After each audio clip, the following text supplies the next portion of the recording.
Are you relocating or moving to Oklahoma and you want to know what the most efficient and effective way to do that is? Well, in this video, Josh and myself are going to go over just that. And at the end, we will have 3 random questions for fun. Welcome to Oklahoma City!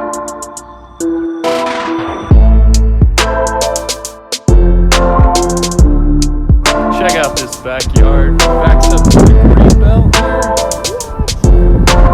With all this free space out here.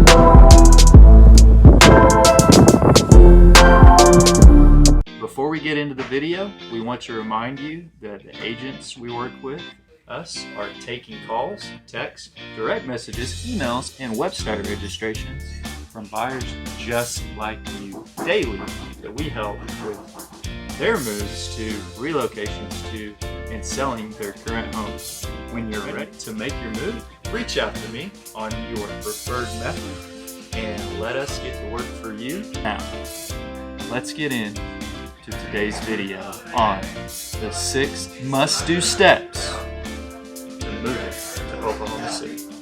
Step 1, start watching our YouTube video channels, and specifically Living in Oklahoma City playlist. On that playlist, we have videos like cost of living, pros and cons, top 5 walkable neighborhoods, where to live, and this video, 6 must-do steps when moving to Oklahoma City. These videos are going to give you a good base and direction for your research on Oklahoma City and the Oklahoma City Metro area. If you have a specific area of interest you want to do a video on, just let us know in the comments below or call. We will get to that video on the schedule and bump it up to the top of our priority list. So if they want us to do a video, you'll just do it? Absolutely, yeah. Step number 2, call, text, or email us. Your preferred way to get a hold of us so we can go over what's important to you in your new home. Things like the location, things like the number of bedrooms, the lifestyle that the neighborhood has, the features around the neighborhood like stores or forest. Things like, are you going to be using public school? Are you going to be using homeschool? You know, if you're going to be using homeschool, you probably want good internet. How many garage spaces do you want? Do you need a shop? You know, what size lots do you want? Do you want neighbors, are you okay with neighbors being, within 10 feet of you? Or do you need a lot that neighbors are 20 feet away from you on both sides? All those details we can drill down in the MLS, set you up a search that automatically notifies you before any of the other crap websites. It'll automatically notify you first, and that way you'll know what's available. We'll also, in step number 2, get you in touch with our preferred lender. They'll be able to go over down payment, interest rates, all that stuff you need to know to make sure you're 100% on budget for your new home purchase. That's important. What's step number 3, Brad? So step number 3, after step 1 and 2 are completed, you have a ton of information to decide if purchasing a home right away is the correct decision for you. This is what 90% of our customers do. Yeah. Or if you want to rent first, and that's okay, No matter how many videos you watch and endless research you complete, nothing's going to show you Oklahoma City through your eyes like living here will. Our videos are subjective, and just because we think one thing doesn't mean our customers will. You and I both know we all have different sets of beliefs, life experiences, feelings, wants, desires, etc., etc. This is what makes us as individuals, and it's okay. I mean, how is it supposed to be if you want to purchase first and base your decision off of neighborhood value and top-rated schools? You should be able to break even on the resale of your home in 3 years. In a normal market, typically, which we're not in, but also if you want to rent first to get a better feel for Oklahoma City and the Oklahoma City metro area, there are short-term rentals, aka less than 1 year. The Links, for example, is a good apartment chain we have throughout the metro. Or if you're agreeable to at least a 1-year lease, we know many property managers. House! Your home, their home. Leasing with you for a year until you buy your Oklahoma City metro home. They call them units. Okay, step number 4. After step 1, 2, and 3 are completed, and after weighing in all the info available, you decide that buying a home is the right step for you. The agents that we work with Brad and I, the ones that we work with, will begin researching the MLS. We'll put in the most we'll make sure you have the most accurate, up-to-date information available for your home sources and the homes in your price range, desired schools, the desired lifestyle amenities that we talked about back in step 2. And we'll set up the search portal reflecting all that information. The portal will, dude, it's so nice to search for homes with that nowadays. The portal will automatically send you homes as they come available. And working with Brad and I and the agents that we work with, we can get you in the homes ASAP so you can look at them and don't miss out. As we stated earlier, the MLS, that is the most accurate and up-to-date first source that are available, so you don't get anything late. If you're using sites like Tillo or some.com, it's called Zillow. Okay, I thought it was Tillo. Some sort of syndicate from our MLS, it may take 4 to 5 hours before you get that information. We'll already be in the home with you, looking at the home with you, so you get the first dibs on the homes that become available. So like I said, the criteria, your schools, your neighborhoods, all that stuff we'll put in there. And then once we find the home, we'll be able to draft up your offer and get it sent over with your pre-approval letter that we got back in step 2 also to the seller's agents, because the sellers want to know that they're working with real buyers. And those are pre-qualified buyers. And they don't want to wait around to find out if those people can actually buy a home or not. So that's step number 4, Brad. Yeah, that's important too. Step 5, after your offer is accepted, that's your pre-approval letter, everything. Now it's time to discuss escrow, schedule inspections, meet with the lender, and go over disclosures. But don't worry, everything happens in steps and is very organized. Your move to Oklahoma.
Homeownership chapter on a new home. So guys, I hope you really enjoyed this simplified 6-step process to moving to the Oklahoma City Metro area. Ladies and gentlemen, thank you guys so much for enjoying this video. We want to remind you that the agents we work with and us are taking calls, texts, direct messages, emails, and website registration from buyers and sellers just like you. We do this daily, that we help with their moves to relocations to and selling their current homes. Yeah. When you're ready to make a move, reach out to us on your preferred method and call to work for you. We would love to earn your business. Now that we have finished this video on the 6 must-do steps when moving to Oklahoma City, Oklahoma, let us get into the 3 random questions. Brad, random question number 1. What's the craziest thing you've ever ran into while showing a home? Craziest thing you ever... Well, on a final walkthrough, I showed up and the seller had taken the keys to the house. No. So everything was supposed to be, bright sunny day, beautiful for everybody. Yeah. And we couldn't get in the house. What'd you do? Called the listing agent, made him drive 30 30 miles away and bring us the keys. And we had to reschedule the closing. Oh, were you still able to close that day? We were still able to close, yes. Dude, so you couldn't even get into the home on the final walkthrough, so you had to push everything back. I did, yeah, and fortunately we were able to get it done. Wow. But yeah, it was crazy. The buyers were excited, and when they showed up, they were pretty upset. They were about to walk away from the whole deal. They couldn't get into their new home. That's horrible. All right. What about you? What's the craziest?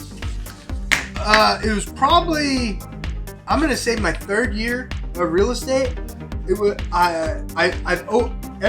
okay. So I'm showing a home, nice luxury home over in Foxmore over in Middale Schools, south of Familiar. south of 40, and beautiful home, amazing beautiful home. Go to walk into the garage, and I opened the door, and I don't know what kind of dog it was, but it was sitting on its butt, and it was staring at me. I'm only 5'8". I'm not that tall. 5'9". 5'9". I'm not that tall. But this dog was sitting on its butt, staring at my face when I opened the door. Wow. I pulled it shut. I ripped it shut. Like, it slammed shut. I was so scared. And ever since then, I've always checked backyards very thoroughly and garages very thoroughly before just opening them up, because that dog, I was scared. Like I knew what fear was when I saw that dog staring at me, sitting on its butt. Wow. Yeah. I got one. Whoa. Okay. I was showing an investor a home. Yeah. In South Oklahoma City. Yeah. And a rooster came around the corner and tried to walk in the house with us. Oh, like it was his house. Yeah, a rooster. He was just like, okay, just we're chilling. going in. Yeah. We're going in. That's funny. That's a good one, Use Brad. one of those. Question number 2. What is the craziest thing you've ever learned about Oklahoma? Craziest thing I learned about Oklahoma. Craziest thing you've ever learned about Oklahoma? Well, I think the OKC bombing was crazy. That was a tragedy too. Yeah. What about you? Yeah, okay, I don't have nothing on that. Sorry, that's just what I remember. Whew, craziest thing. We have a pigeon museum. Did you know that? Pigeon museum? Pigeon museum. It's over off of 63rd, just north of the racetrack. What? A real pigeon museum. How many pigeons are there? I've never been in it. How many different species are there? I've never been in it, but there's a pigeon museum. Yeah, there's like a pigeon barn and a pigeon museum. Golly. That's crazy. Question number 3. If you could go back in time, all the way back to the beginning of your real estate career, what is one thing you would do differently? Open houses every other weekend. As a new agent, I would do an open house every other weekend, and I would study my objection handlers and my scripts. I would definitely have those down. I would tear it up on open houses. I'm too lazy now. And open houses are to pick up buyers. They're not to sell houses. Open houses don't sell houses. They pick up buyers. So I'm very blessed in my business. I work with great agents like Brad and Tracy and Amy and Billy and Robert and Jillian and Thad, and I work with amazing agents. So our business is flourishing. It's doing great. But if I was brand spanking new, I'd do an open house every other weekend. What about you, Brad? If you could go back in time to your very first year in real estate, what would you do differently? I would make more calls. Make more calls. Interact with more people. Yeah, like 20 conversations a day, 50 conversations a day. What level? I mean, I would shoot for at least 30. 30 conversations a day. That's like 4 hours of dialogue. You know, and just make it about people. Yes. Because you're providing a service to help people with one of the biggest so much money. Decisions of their lives. Yeah. You know, and to be a part of that is some people are locked in for 30 years. Yeah, and to be a part of that is just, I mean, I'm just truly grateful to be able to. Ladies and gentlemen, thank you so much for hanging out with Brad and I on today's video. As always, we're getting calls, texts, emails, direct messages on the daily from customers just like you. We're moving to, relocating to, or moving within the Oklahoma City and the Oklahoma City Metro area. Brad and I, we'd love to earn your business. Whatever your preferred method is, reach out to us and we'll get to work for you.